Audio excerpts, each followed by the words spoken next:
Hello everyone and welcome back. It's pretty clear that if anyone was to be considered the face of the Underworld series, then it would ultimately have to be Celine. She is the main protagonist in all of the Underworld movies and one of the most skilled, deadly and powerful vampires in existence. In today's video, I'm going to take you back to Celine's origins, her beginnings, and how she made her way through the centuries of war, false belief and betrayal. Celine, out of all the Underworld characters, has one of the most interesting stories to discover. It's completely fascinating, it's so well written, and I'm really excited to bring that story to you all today from start to finish. This is one of the longest videos I've ever made, so I'd greatly appreciate if you could like the video. Anyway, let's begin with Celine's early life. Before I begin, I just want to highlight that I will be telling the story from Celine's experiences, as the video is about her life, not the vampire like in War, which means I won't be telling the entire plotline of each movie, as many scenes just aren't relevant to Celine herself. So Celine was born to a Hungarian family in the year 1383. It's not exactly known what part of Hungary she comes from, but due to her father being a well-established architect, it's likely she was born into moderate wealth. Not much is known of her mother, as she doesn't make an appearance in the movie or the novel.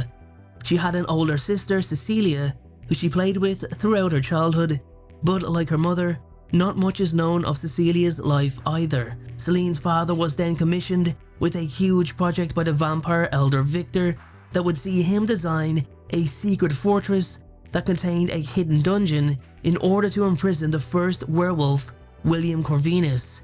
He also commissioned him to design the sarcophagus that would hold William for all eternity, and crafted two keys, one to enter the dungeon itself and the other to open or seal William into his enclosure, with the purpose of the keys to only ever be used for sealing William into his fate. Victor kept one key that he had surgically implanted onto his ribcage, and the other he gave to his daughter Sonia that she wore around her neck. Initially, after the construction and completion of the fortress, Victor left the builders alive, including Celine's father. However, several years later, after the Lycan Rebellion, Victor became paranoid over the fortress's potential discovery and killed everyone involved with its creation, including Celine's own father. When it came to Celine though, he could not bring himself to end her life due to her stark resemblance to Victor's deceased daughter Sonia, who he reluctantly had executed due to her betrayal. Hoping to make up for what he believed was his own failures with Sonia, Victor turned Celine into a vampire when she was at the age of 19. Victor took Celine under his wing and groomed her to be the most effective vampire she could be. Celine trained relentlessly, day after day, week after week, month after month and year after year, perfecting and sharpening the supernatural gifts that came with her vampire status. She became a killing machine, the deadliest of assassins, the most feared Lycan hunter, and even the vampire elders recognized just how dangerous a weapon she was, but more so, a beneficial ally. Celine had no interest in finding a life mate or partner, as her sole mission was to serve the vampire race. She repeatedly rejected fellow vampire Craven's advances, angering him and bruising the ego of a man who usually got what he wanted. Under Victor's command, Celine exiled Andreas Tanis, the Coven historian, to a remote location.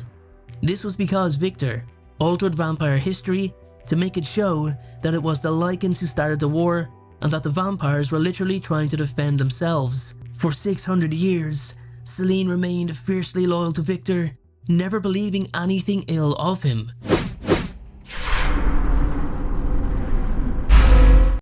Celine's story properly begins in the first Underworld movie, set in the year it was released in, 2003.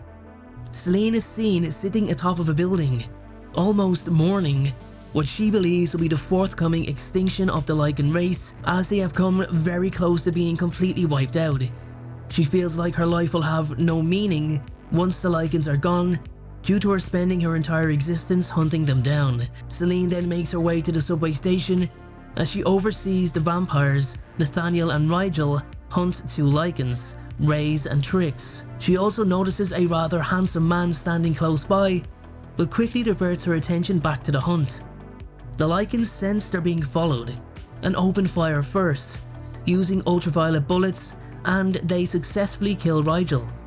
As Trix leans out to shoot an innocent woman, the man, who previously caught Celine's eye, rushes to save the woman from harm, something Celine acknowledges and admires. She chases Trix through the deeper part of the subway, and although he does ambush her, he's no match for her skill, as she kills him quickly before discovering the ultraviolet ammunition he was using. She then has strong suspicions that the Lycans were on their way to a lair. After returning to Ortegaz, she quickly informs Raven of her suspicions, but he abruptly ignores her, frustrating Celine and leading her to question why he was so dismissive. She goes to the Vampire Elder's chamber and stares at Victor's resting chamber, highlighting to Erica that he would have believed her. After debriefing the hunt, Celine realizes that the attractive man she noticed was actually being pursued by the Lycans, but she had no idea why. Celine discovers the man's name is Michael Corvin and tracks him down, demanding to know why the Lycans were looking for him. Unbeknownst to her, Lycan leader Lucien arrives moments later and a shootout begins. Michael is bitten by Lucien, infected with lycanthropy. Celine is also attacked and stabbed in the shoulder, which severs an artery. She ends up passing out from blood loss and drives the car that she and Michael escaped in off the pier. Michael, despite being wounded himself, pulls Celine from the water and treats her wounds before passing out himself due to the lycanthropy virus also taking its toll on him. Celine takes the infected Michael to the vampire mansion, which results in Craven being furious over such erratic behaviour. In his anger, Craven unknowingly mentions Lucien's name as if he's talking in the present tense, leading to Celine believing that the first ever Lycan was still alive, which means Craven took false credit for a kill he didn't make. Breaking into the vampire archives, Celine finds a drawing of Lucien, and he's wearing a necklace. This was the same necklace around the neck of the Lycan that broke into Michael's apartment the other night. This all but confirms the suspicion that Lucien is actually still alive and always has been. She awakens Victor as she believes he's the only one who can put a stop to Craven's betrayal. Celine flees the mansion with Michael before Victor fully awakens, and she takes him to a vampire safe house, handcuffing him to a chair and also leaving him with a gun and silver bullets for when he begins his change. When arriving back at the mansion, Victor berates Celine for wakening him a century early, as it breaks the Vampire Elder's rule of the chain: two asleep, one awake, for 2 centuries. The chain had never been broken until Celine's intervention, and Victor declares she will be subject to the Council's judgment, which Celine knows will most likely be death. This was all despite him seeing Celine's blood memories she collected to show him of Craven's likely betrayal. She's confined to her room by Craven, who tells the men to keep an eye on his future queen, and insights to his intentions to force Celine to be his life partner should his plan to take control of the Vampire Coven come into fruition. However, Eric, who's in love with Craven, is angered after overhearing what he said and shuts the power of the mansion down, allowing Celine to escape. She immediately goes to Michael, but they are attacked by Lycans, who manage to actually kidnap Michael and take him away. She finds one of the Lycans, Singe, still alive, and tortures him for the reasoning behind their capture of Michael.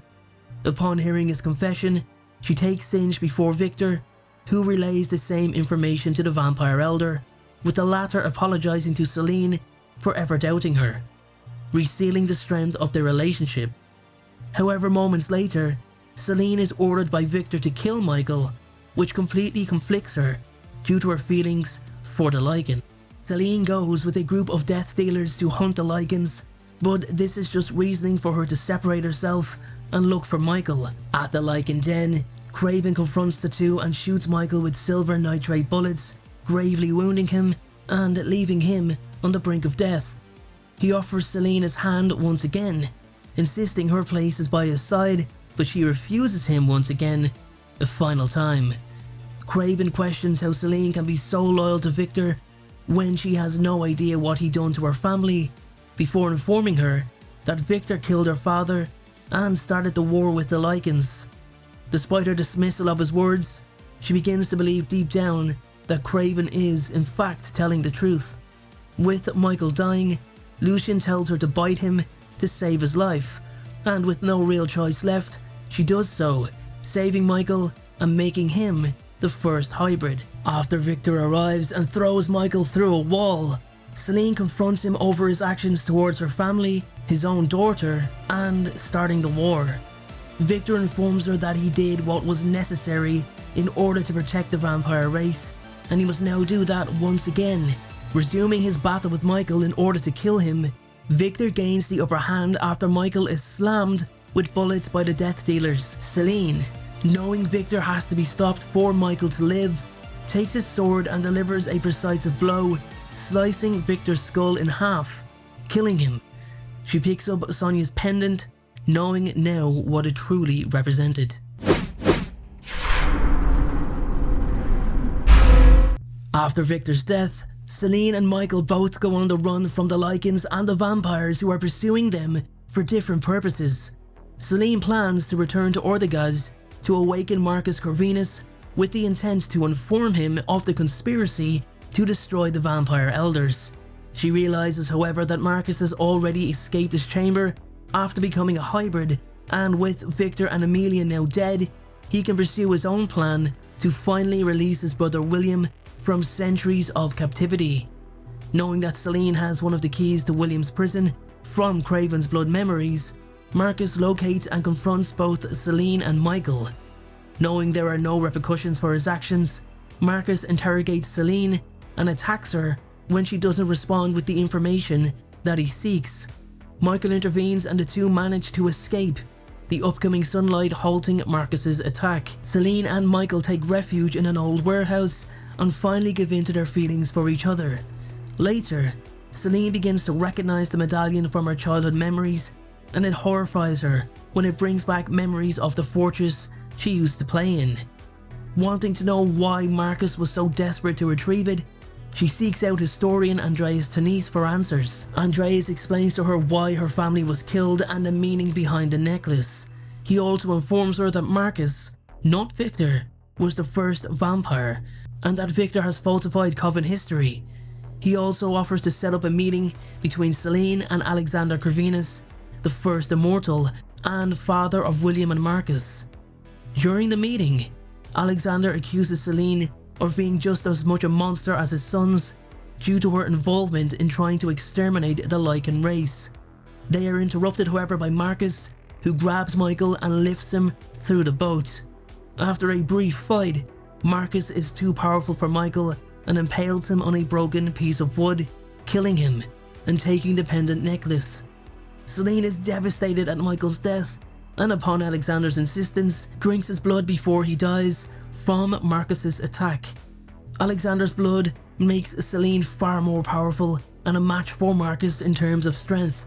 With Marcus now having both keys to free his brother, he goes to the abandoned fortress to find William's prison. Marcus frees William before Celine and the cleaners arrive at the fortress. Celine temporarily locks Marcus in William's dungeon, but the door doesn't close fully, allowing him to escape after she tries to take down William with the help of the cleaners. William infects nearly all of them, causing them to regenerate as true first-generation werewolves.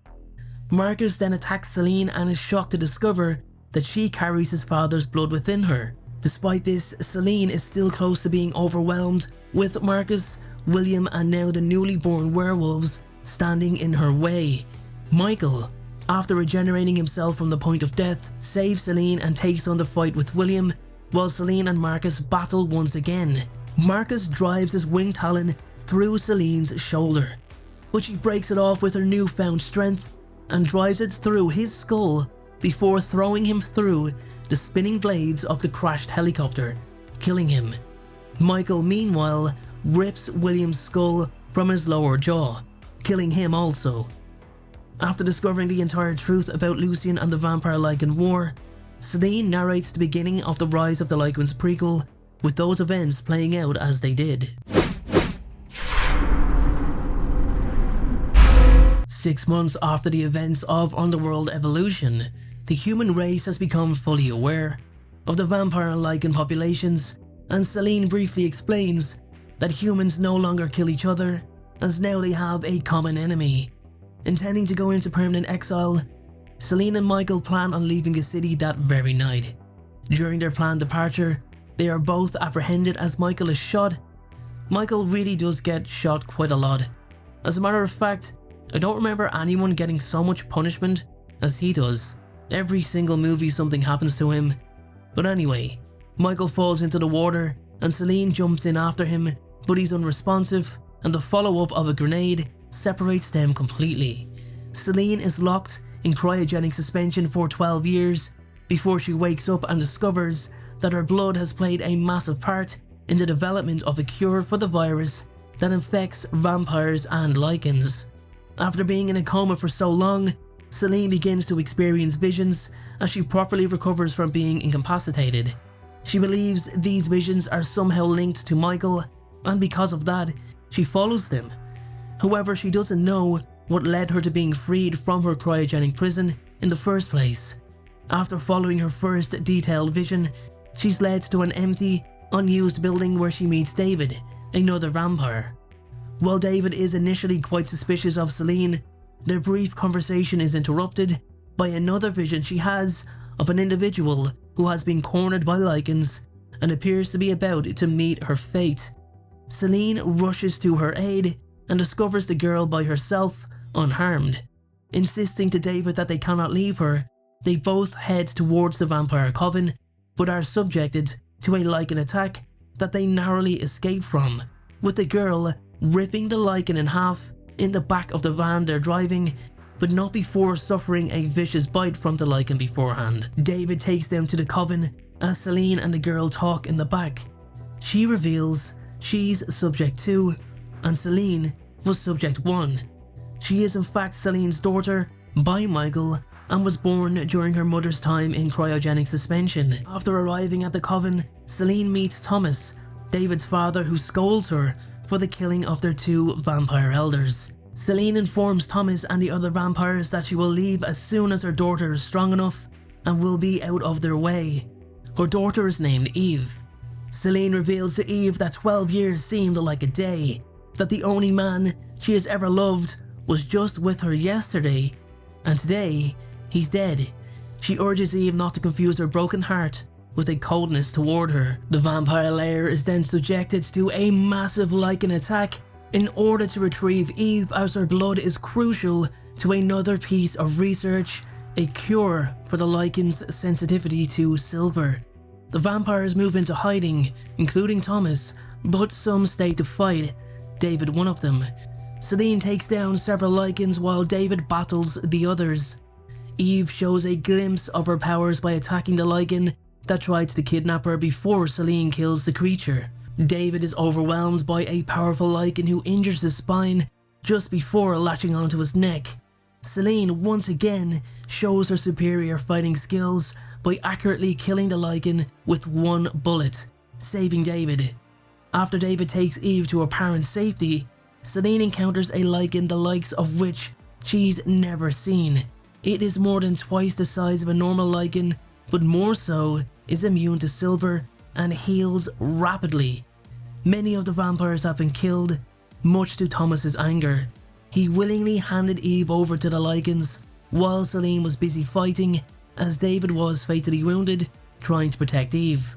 It's at this point that Celine uses her immortal blood to revive David just moments after he died, but the realization for her is that vampires are dangerously close to extinction while the Lycans are thriving, which is quite ironic because in the first Underworld movie, the Lycans were on the brink of extinction, something Celine was actually sorrowful over due to the fear of her lacking a purpose. Celine goes to the antigen building to retrieve her daughter but is met by the guards and Quint Lane, the super Lycan she encountered previously.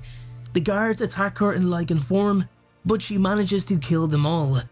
She then discovers another subject held in cryogenic suspension, Subject 0, who is Michael, who she believed to be dead. She sabotages Michael's chamber in order to help him escape, but her immediate priority is rescuing Eve. She intercepts the antigen vans that are evacuating Eve by using her super strength to overturn it, but is then interrupted by Quint Lane, the super Lycan. Celine is no match for Quint, as he is impervious to all of her attacks, and his own sheer strength sees him drag and toss her around like a ragdoll. Celine has no choice but to fight smart and uses smaller enclosures to crawl into in order to attack Quint from beneficial standpoints.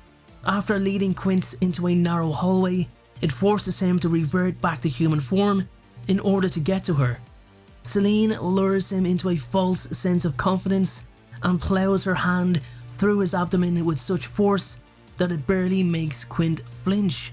Unbeknownst to him, she's actually planted a silver grenade inside him, something Quint's organs and insides are not immune to, unlike his skin. It detonates inside him, killing him. She reunites with Eve and together they head to the roof, as Eve can see through Michael's eyes and knows he's there. However, Michael is gone by the time they get there, but Celine and Eve both believe they'll see him again one day. After the events of Underworld Awakening, Eve is now highly sought after by both vampires and Lycans, due to her blood being so powerful and so useful. Being the first natural-born hybrid, both species believe that she's the key to ending the war. Celine, in order to protect her, has Eve taken to a remote location where not even Celine herself is aware of in order to protect her. Celine would die before leading anyone to Eve, but if she was aware of the location Eve was taken to, the risk of discovery would be far too high, as should Celine be captured, her blood memories could lead the vampires straight to her, and the Lycans would also find a way to view Celine's memories too, possibly through the capture of a vampire or something along those means. Celine is also on the run from both species for killing the vampire elders, something the Vampire Council has not pardoned despite her stay in their lair, and for killing Lycan leader Quint Lane. Michael is still nowhere to be seen after his escape from Antigen, which means Celine is completely alone, living the life of a nomad, constantly in hiding while fighting off those who are trying to capture her. Celine then meets David again, angry that he's still tracking her despite her telling him she didn't want to be found. The Council of the Eastern Coven grants Celine a pardon for her crimes and offers her a safe haven against the Lycans hunting her in exchange for training their new recruits. Cassius, one of the Council's oldest and most senior members, is disgusted that Celine is amongst the Coven, as he is still furious at the murder of Victor. However, knowing what she can offer the recruits, reluctantly signed her pardon with the rest of the Council. Celine begins overseeing the new recruits' training and enters into a spar with Varga, the most skilled death dealer and regular trainer. During the spar, Varga uses a hidden blade laced with nightshade and cuts Celine's hand, paralyzing her. Varga kills all of the recruits with UV bullets, and Samira then frames Celine for the deaths of the recruits. Celine is taken to a secluded room in the castle and is attached to equipment that begins draining her of her blood, with Samira intending to use it on herself to overthrow Cassius and take control of the entire Coven. Initially, Samira believed just having the blood with the Corvinus strain was enough to seek Celine out, but after learning it brought back David from death, Samira became even more enticed to carry out her corruptive attack. David and Thomas find Celine through a hidden passageway and begin releasing her from her bloodletting. Samira and Varga then enter the room to stop them, but Thomas fights them off, sacrificing himself in order for David to escape with Celine. David jumps through the window with Celine directly into the sun, with neither of them coming to any harm due to the Corvinus strain of Alexander in their blood. This further motivates Samira to absorb Celine's blood, but due to it being intoxicated with nightshade, more than Varga was supposed to use. The poison needs to be carefully filtered out, something that will take time. Celine and David head north to the Nordic Coven, with Celine truly sorrowful over the death of Thomas, realizing that he truly did have his heart in the right place and only handed Eve over because he was so distraught from so much death around him. Celine and David are welcomed by the Nordic Coven, who expected David at least to arrive one day, as he has unknown ties to the Coven. It is revealed that Amelia is actually David's mother. Celine gives David his mother's ring with a drop of her blood, allowing him to see her memories to confirm this. Celine learns that the Nordic Coven are able to visit the sacred world by taking a poison that sends them into a comatose state. On their return to the living world, they can see things differently and can identify people's pain. This fascinates Celine, as she was not aware of vampires to have such spiritual connections. After tracking Celine on the train security monitor, the Lycans are made aware that she was heading north by rogue vampire and traitor Alexia, who was in a relationship with Lycan leader Marius. The Lycans launch a full-scale attack on the Nordic Coven led by Marius. It was an attack the likes never before seen from the Lycans, killing many of the Nordic vampires in the process. Marius and Celine meet throughout the attack and engage in a vicious fight that sees Marius gain the upper hand rather quickly. He's too strong for Celine, even in human form. The fight continues outside the walls to the ice, where Marius takes to his Lycan form, but is able to restructure his wolf-like face back to his human one. Something like how Michael's transformation takes effect, something along those lines. Celine has never actually seen any Lycan be able to do what Marius had just done, and asks him, what is he? Celine then initially gains the upper hand with her sword, and it proves to slow Marius down by seconds before he recovers and subdues Celine once again. Alexia, out of nowhere, drives her sword through Celine and tastes her blood to find out where Eve truly is, but reveals to Marius that Celine was in fact telling the truth. Marius then, overly frustrated, riddles Celine with an array of bullets, leaving her on the brink of death. Accepting her time in this world is over, Celine's last words are, "Water is the path," as Lena previously informed her, before sliding under the ice, her translucent blue eyes dimming to blackness. David retrieves Celine's body after Marius leaves, and he takes her to the spiritual chamber, where she is wrapped in cloth by Lena before being submerged into the freezing water. Meanwhile, the Lycans invade the last stronghold of the vampire race, the Eastern Coven. David leads the defense after proving himself to be the last pureblood, the son of Amelia, causing Samira's planned coup to be derailed. The Lycans begin using explosives to blow the glass windows of the hall, exposing dozens of vampires to the sunlight, killing them. David and Marius show the exact same resistance to their weaknesses, Marius to silver bullets, David to UV bullets, which reveals that Marius must have some sort of the Corvinus strain in his system, at least to some extent. As Varga tackles Marius to aid David, Marius is about to kill him before an individual moving faster than even the vampire and Lycan eye can see wipes out several Lycans and saves Varga from Marius. It's revealed to be Celine, returning from the dead. She was brought back after traveling to the sacred world and has returned even more powerful than before. Her hair now has white streaks in it, symbolizing the end of her old life and the embracement of her new one, bestowed upon her by the sacred world. Shocked by her return, Marius orders the Lycans to take their bestial forms and attack. Celine and Marius battle once again, but her new powers allow her to fight smarter, especially her super speed. She lures Marius to the weapons room, where this time she riddles him with bullets, but they have little effect.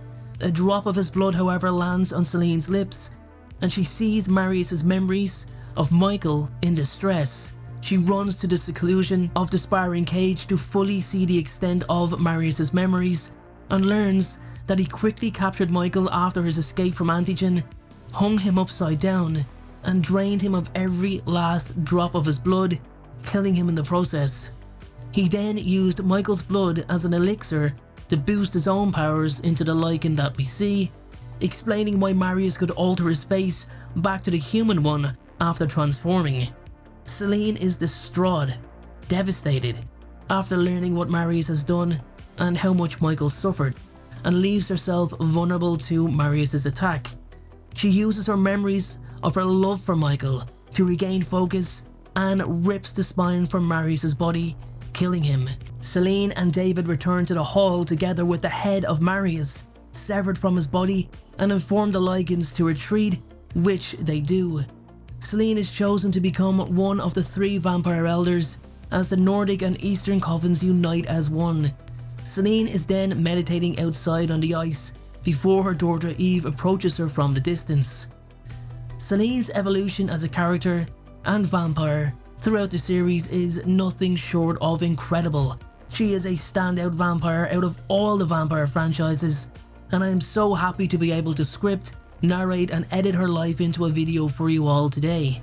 I've made a range of Underworld videos on several vampires and lichens that's here for you to continue watching should you wish to continue your Underworld journey today with my channel. You can choose from Marcus Corvinus, Victor, William Corvinus, Lucian, or the most powerful Underworld vampires list. It's all there to watch. Click the card and let's continue.